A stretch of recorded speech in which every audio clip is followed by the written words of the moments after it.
Welcome to the Celtic Myth Pod Show, bringing the tales and stories of the ancient Celts to your fireside.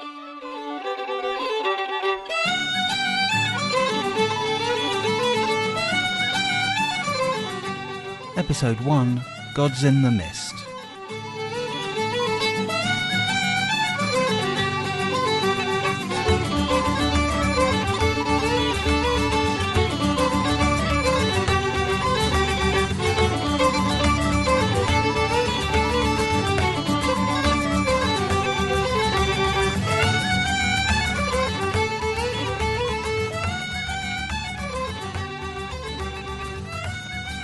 Hello and welcome to the Celtic Myth Pod Show. I'm Gary. And I'm Ruth. We thought today that the news and views section that we bring to you would probably be more like the news of our actual pod show launching. This is our first real episode. And it was your idea to introduce us to you listeners out there? Yes, I think we ought to let people know who we are and where we live and that sort of thing. Yeah, I think it's a good idea. Anyway, he's Gary and I'm his partner Ruth. And we live on the south coast of England. We have grown-up children, one of whom is at home. We live with 2 cats and a dog, in organised chaos most of the time, really. Yeah, you might possibly hear the dog running around. If someone comes to the door, we're in trouble. He's got a very loud bark. Although he is friendly. We do have to say this. He is. Anyway, what's new on the website? Because I know you've been busy.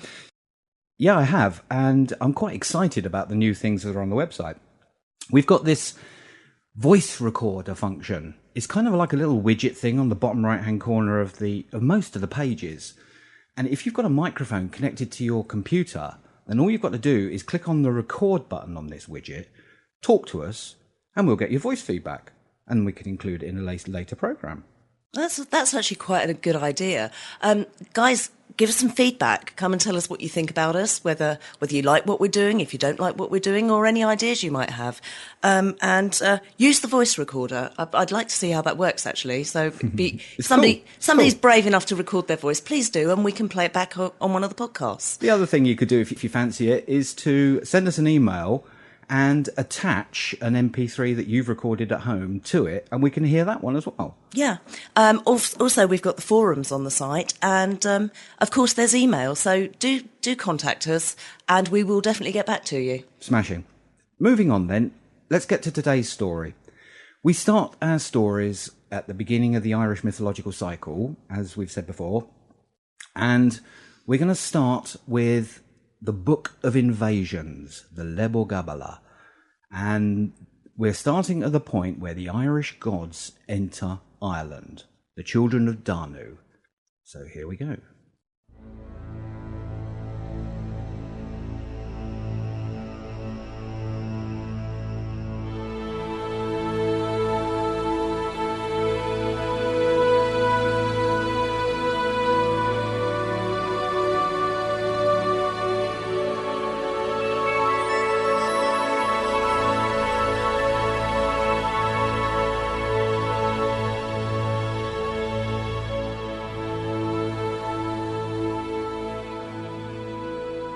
In the days when the world was young, the days when the air was clean and the dew was fresh upon the grass, the children of Danu were mighty among men. They were craftsmen and scholars, warriors and heroes, bards and druids. They lived on 4 islands to the north and west of the Emerald Isle of Erin. There they studied the arts of science and war, the lore of magic, the Fae and the Druid. The 4 islands had many names, but we shall call them Falias, Gorias, Murias and Findias. And on each island was a great city. Each city was ruled over by a powerful druid. Into the care of each druid was given a great magical treasure, crafted eons ago by the hands of the Shining Ones, the Fae whom we know as the Sidhe. The first of these islands was great Falias, ruled over by the strong and wise Mor-fasae. He held the great stone, the Fial, the stone of destiny, in his charge. In later years the stone was erected in Temair, because whenever a rightful High King of Erin stood under it, the stone would cry out for all to hear. There it stayed, until Cuchulain in his wrath smote the stone, because it would not cry out for him, or his foster son Lugh. The stone did not speak again until Conn of Temair stood in its shadow, and at that time the heart of the stone flew out from it and landed in Tailltin. These things happened after the time of which we speak. The second island from which the Tuatha De Danaan, the children of Danu, came, was known as Shining Gorias, and its ruler was Esras of the noble nature, who had charge over the mighty spear of Lugh. Of the spear it is said that no battle was ever won against it or him who held it in his hand. Out of Findias, the third island, came Uscias the fair-haired poet, and he held the sword of Nuada, which when drawn from its deadly sheath was irresistible, and no one ever escaped its anger. The last island, the island of apples, known in later years as Avalon, lay to the west of Erin. It was known as Murias, and was a place of great teaching. Semias the bard lived with the Sidhe in this place and brought forth the cauldron of the Dagda, from which no one went away hungry or sick or in any way unsatisfied. By their counsel, the children of Danu decided to settle in Erin, and they arrived on the mountains of Conmaicne Rein in Connachta, that is today called Connaught. As they landed, they were surrounded by dark clouds, a thick mist that blocked them from sight. None could tell whether they'd arrived from the heavens or from the earth, from the sea or from the sky. Some say the dark clouds were smoke caused by the children of Danu burning their boats so they could not retreat from this new land. But all was in darkness for 3 days and 3 nights. And then they proceeded to the red hills of Rian in Brevni, in the east of Connachta, where they halted and encamped. And at last their hearts and minds were filled with contentment that they had reached the land of their ancestors. The Fir Bolg, who were dwelling in Erin at that time, wondered greatly, but they did not know that the Tuatha De had arrived. At the same time as the arrival of the Tuatha De Danaan in Erin, a vision was revealed in a dream to Eochaid, son of Eric, High King of Erin. In the halls of Temair he sat with his queen and pondered over it with much anxiety, being filled with wonder and perplexity. Kezard, you've been with me in Temair a long time. A faithful druid. Now we need you. I've dreamed a vision. What does it mean? What was the vision, Eochaid, son of Eric? I saw a great flock of black birds coming from the depths of the ocean. They settled over all of us and fought with the people of Erin. They brought confusion on us and destroyed us. One of us, I think, struck the noblest of the birds and cut off one of its wings. Now, Kezard, employ your skill and knowledge. Tell me the meaning of this vision. Listen well, for I have tidings for you. Warriors are coming from across the sea. 1,000 heroes will cover the land. They will bring all kinds of death with them. They are people skilled in every art. There will be a great enchantment. A darkness will come upon you.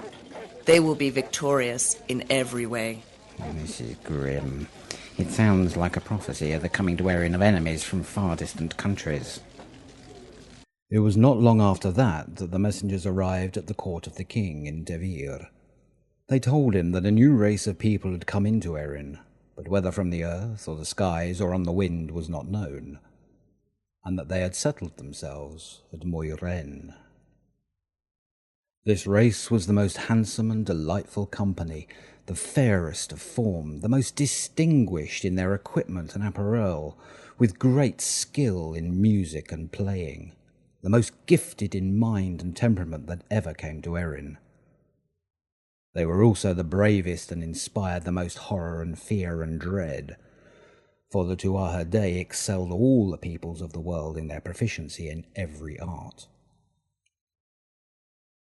Eochaid and the other men and women of the Fir Bolg decided to send a champion to investigate the truth of these rumours, and they chose Sreng, for he was the strongest champion among them. He was terrifying to behold. Sreng took his strong ochre shield, his 2 thick-shafted fighting sticks, his death-dealing sword, his fine 4-cornered helmet and his heavy iron club, and went on his way to the hill of Rein. As Sreng approached the camp of the Children of Danu, and they saw that he was alone and a fearsome warrior, they decided to send their own champion out to meet him. So it was that Bress the Beautiful, son of Elatha, went out from the camp to inspect him and talk to him. He took with him his shield and his sword and his 2 great spears. These 2 men drew near to each other by a rushing ford till they were within speaking distance. Each looked keenly at the other without speaking a word. They were astonished at the other's weapons and appearance. Sreng wondered at the great spears he saw, and rested his shield on the ground before him, so he was standing behind it. Reis, too, kept silent, and kept his shield in front of him. Reis was the first to speak, and when Sreng heard it was the tongue of the Gael that he was talking, his own tongue, he was less uneasy, and they drew nearer, asking questions as to one another's family and race. Come now, Sreng. Come out from behind your shield. Let me see your face so I can tell my people how you appear. I will do so. It was only because of the sharp spear you carry that I placed my shield between us. Strange and venomous are the fighting sticks you carry. Can I see them? Yes, of course. What do you think of them? I see huge weapons. Broad, pointed, stout and heavy, mighty and keen-edged. Woe to him whom they should smite, and woe to him at whom they're flung. They'll be instruments of oppression. Death is in their mighty blows. Destruction in but one descent of them. Wounds are their hard plying. Overwhelming is the horror of them. What do you call them? We call them Krysak, fighting sticks, which means that they will break through shields and crush flesh and bones, so their strike is death or wounds that never heal. Show me your spears. I will do. They are good weapons, sharp, thin and hard-pointed spears. They mean bruised bodies, gushing gore, broken bones and shattered shields, sure scars and present plague. Death and eternal blemish they deal. Sharp, foe-like and deadly are your weapons, and there is fury for battle in the hearts of the hosts who carry them. Let us make a compact and covenant. I have a long journey and it is time for me to go. Go then. Here is one of the 2 spears I brought with me. Take it as a specimen of the weapons of the Tuatha De. Then you must also take one of my fighting sticks, an example of the fierce weapons of the Fir Bolg. Sreng, take this message back with you.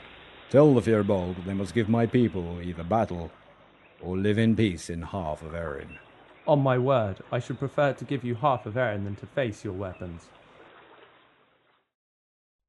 They parted in peace after making a compact of friendship with each other, that whatever might happen in the future, they themselves would be friends. Sreng went on his way to Temair. He reported that the warriors of the Tuatha De Danaan were stout and masterful. Their heroes were bloody and battle-sure. Their shields were great and strong. Their spears were very sharp and hard of shaft. He advised them to make fair division of the land, and give them half of Erin as they desired.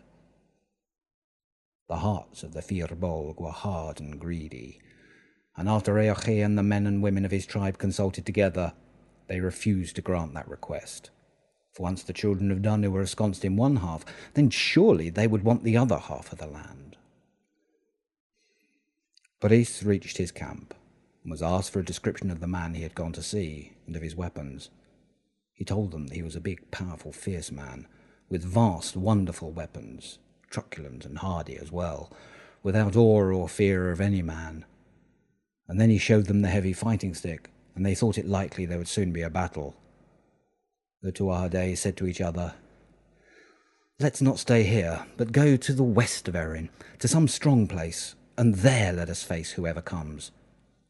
And so the host travelled westward over plains and inlets till they came to Moinia, and to the end of the Black Hill, which is called Slieve Belgadine. On their arrival there, they said, "This is an excellent place, strong and impregnable. From here let us wage our wars and make our raids. Here let us devise our battles and hostings." And while they were moving there and putting up their walls, 3 queens of them, Buv and Macha and the Morrigu, went to the knoll of the taking of the hostages, and to the hill of the summoning of hosts at Temair, and sent forth showers of sorcery and clouds of mist and a furious rain of fire, with a downpour of red blood from the air on the warriors' heads. They allowed the Fir Bolg neither rest nor stay for 3 days and nights. But at the end of that time, the 3 druids of the Fir Bolg, Kezarn and Nathach and Ingnathach, broke the enchantment, but time to erect the defences had been granted to the Tuatha De. The Fir Bolg marched and gathered their armies and hosts and came to one place of meeting. There met the provincial kings of Erin. First came Sreng and Semni and Sithbruch, the 3 sons of Sengan, with the peoples of the province of Curoi. There came to Esker, Ekon and Kirb, with the hosts of Conchabar's province. The 4 sons of Gun, the hosts of the province of Irched, son of Luchta. The 4 sons of Slinger, with the army of the province of the Gaelioin. And Irched, the high king, with the hosts of Connachta. The Fir Bolg, numbering 11 battalions, camped at the entrance of Moinia. The Tuatha De, with 7 battalions, took up their positions at the western end of the plain. It was then that Nuada proposed to the Tuatha De that they send envoys to the Fir Bolg.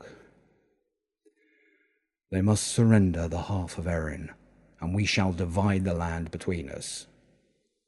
Who are to be our envoys? The people asked. Our bards, said the king, meaning Cairbre, Ai, and Adan. And so it was that the bards found entrance to the encampment of Eirchi, son of Erk. My name is Cabre, and this is I, and this is Idan. We come from the Tuatha De Danaan and bring you gifts. I recognize the rights of the free passage of the bard. We will listen to what you have to say. Why have you come to our tent? We have come to make an offer on behalf of our people. Let us divide this land of Erin between us, that our blood does not feed this lush grass. Do the nobles of the Fir Bolg hear that? We do. But we should never grant that Oh, request. the beards of my forefathers, never. Then shall we war? When do you mean to give battle? Some delay is called for, because we shall have to prepare our spears, Yes. to mend our mail, to shape our helmets, Sharp. to sharpen our swords, and to make suitable attire. Then this is the word of the Fir Bolg. Each of us must wait so that we can make good our preparations, and you must furnish us with your spears. So shall be it. Just as you will provide us with a like number of your fighting sticks. So they arranged a peace till the weapons arrived, till their equipment was ready, and they were prepared for battle. And they agreed then to make that delay of 1/4 of a year for preparation.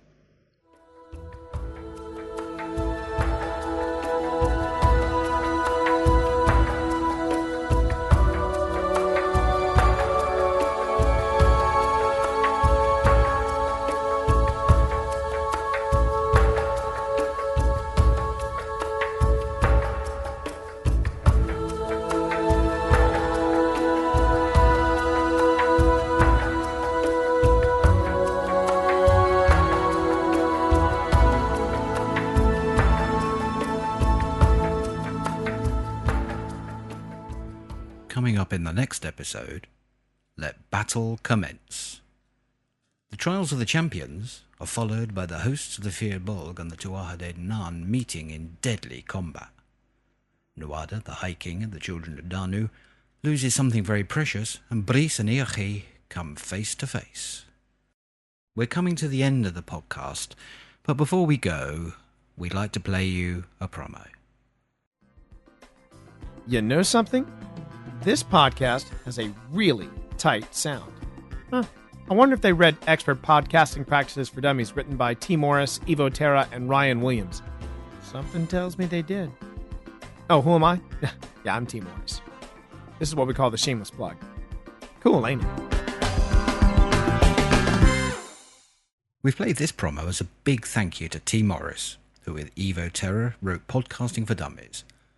Along with Ryan Williams, They've written expert podcasting practices for dummies, and we're working through this now. So we owe them a big debt of thanks for guiding us through the hoops necessary to bring this podcast to you. Cheers, guys.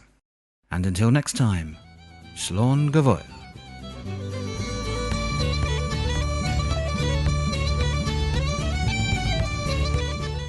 You've been listening to the Celtic Myth Pod Show, available from CelticMythPodShow.com. We hope you've enjoyed the show and will stay tuned for the next episode. You can send us a quick email or voice feedback by emailing either Gary, that's Gary, or Ruth, Ruth, at CelticMythPodShow.com. You can chat to us in the forums on our website. The show notes for this episode can also be found on the website. We'd like to say a special thank you to Cuchulain's Hounds, who provided us with the theme music for our show. You heard Hag Hole at the beginning and are listening to The Skylark now. You can find out more about this foot-stomping band at www.sfhounds.com.